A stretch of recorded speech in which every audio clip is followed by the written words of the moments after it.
So we're in Year of the Snake, and if there's one thing I can tell you about that bitch,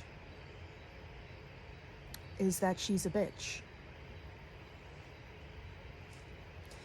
And the snake represents Kundalini, right? It's the life force energy of the mother. And the primary function of the serpent is individuation. That's what she does. That's what the serpent does. Serpent equals individuation. That's it. And when Kundalini woke up in me, she was dormant in a spiral in the 2 lower chakras, and I was in my unconscious behaviors and patterns and life that felt comfortable, but not entirely fulfilling. When she woke up, she was absolutely determined. So I was absolutely determined, because this power was in me, to break through every piece of bullshit programming and conditioning that was keeping me small. She was like a massive force of water smashing a damn wall. Smash, smash, smash, smash, break, hits the next wall, smash, smash. She will smash through the walls in you unrelentingly. She will have liberation. She will have her individuation. She will have her expression and her authenticity. She will have her voice. She will have her full self. She will settle for nothing less. Nothing.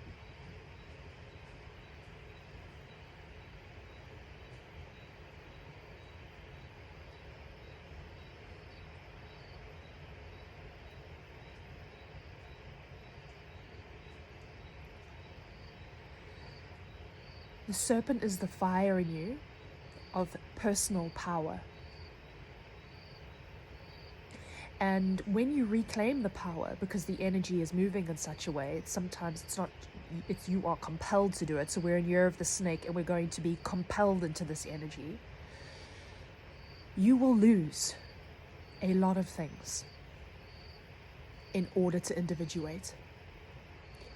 You can't keep your life and this same relationship constellation and things going on and still have your power, because you've defined that life based on lots of unconscious aspects of the self, based on not being in your full power and expression. So when one comes into it, all of these things around you are counter and do not fit the new, more authentic expression of yourself. I lost every single person, every friend, everyone shunned me. Everyone that I knew in my personal physical life went silent, dropped comments, shunned me.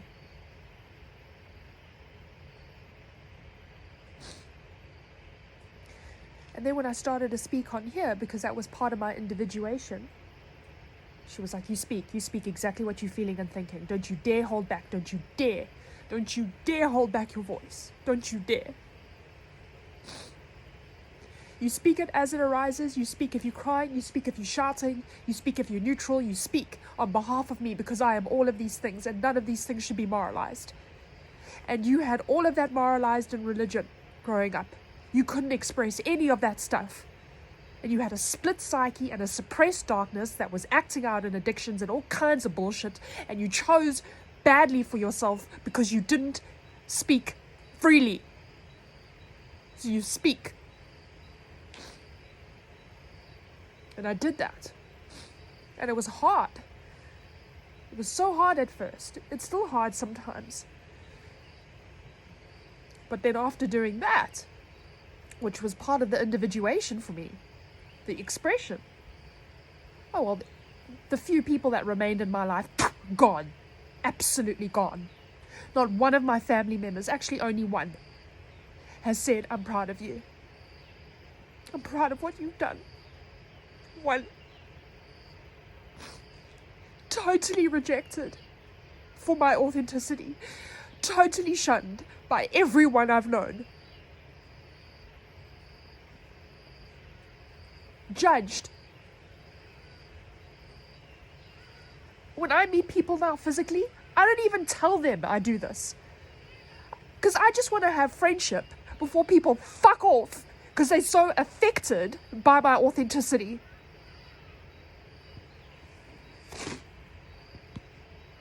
And to be honest, you guys, I'm so thankful for you guys. You beautiful souls who join me in these discussions and comment and say beautiful things, share yourselves, share your wisdom, and receive what I'm saying and how I'm saying it. You know, don't have to be perfect guru. The fellowships, Sophia's Circle, I'm so thankful for you, beautiful woman. And I don't know what I would have done without you. I hosted that circle, but you hosted me.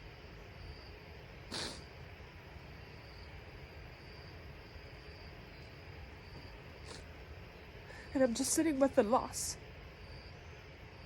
and the pain of what it's been to individuate. I would never choose differently. I would never go back to not having my power and to not be in my authenticity and growing in that way. Never. It's she pushes it because it's what's good for us. But that doesn't mean it doesn't hurt like a fucking bitch.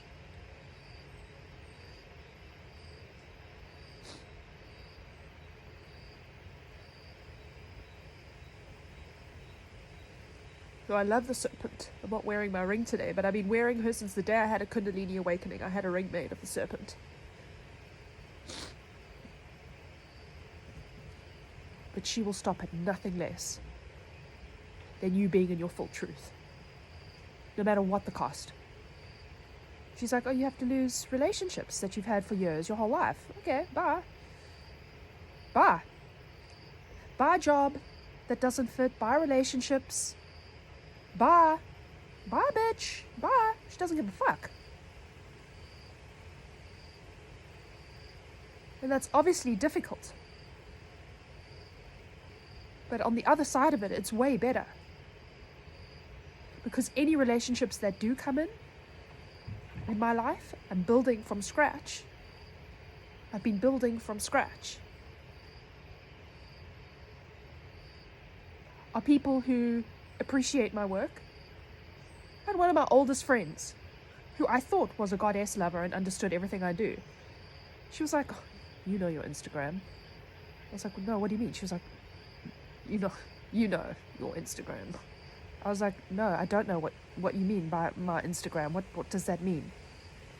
I never got an answer because something happened and the conversation went another way, and now I'm not talking to that person much. She lives in another place, but I'm like,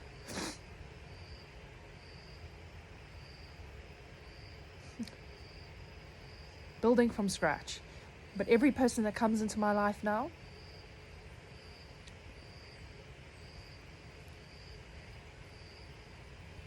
sees and accepts all of it.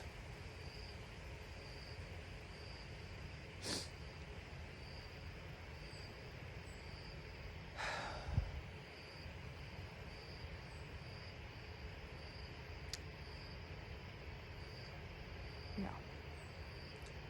Well, I'm not going to say it doesn't hurt like a bitch, because when you individuate with the serpent, you're going to feel what it's like to be rejected. You're going to feel that.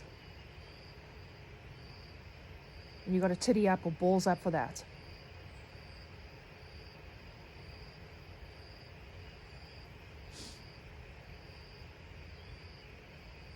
Yeah. Setting up.